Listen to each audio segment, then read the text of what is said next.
لا، الفوطة قبل الغسيل وبعد الغسيل دي غسلتها. انا عايزة اقولك ان انا لحد 6 الصبح بعد ما نيمت الاولاد كده كنت قاعدة ما شاء الله بقى، يعني عارفة انسجمت، والفوطة كمان تشجع. عارفة كمية الراحة انا مش قادرة اوصفلك. انا قاعدة اقول لجوزي الفوطة تحفة، وقاعدة اشكر له فيها، وهو من يعني مش بيرد، هو عارفة انت اللي هو مش قادر يتكلم عشان كان مراهني ان هي مش هتنضف.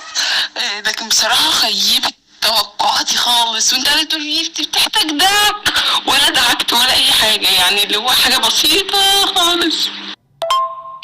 دلوقتي بقول له والله العظيم الفوط دي انجاز. انا لو اشوف اللي هي صاحبة الشركة دي هشكرها جدا جدا على الانجاز اللي هي جابته لنا ده.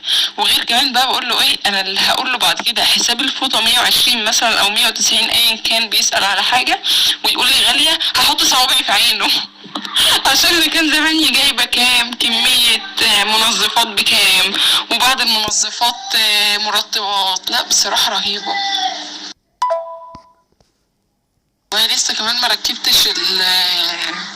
مركبتش الشفاط، بس عاوزه اقولك ان انا نضفت حواليه كده. لسه مستنيه الحاج صاحب البيت يجي يشيل الحديد اللي فوق ده، هوريلك شكله بصراحه انبهار.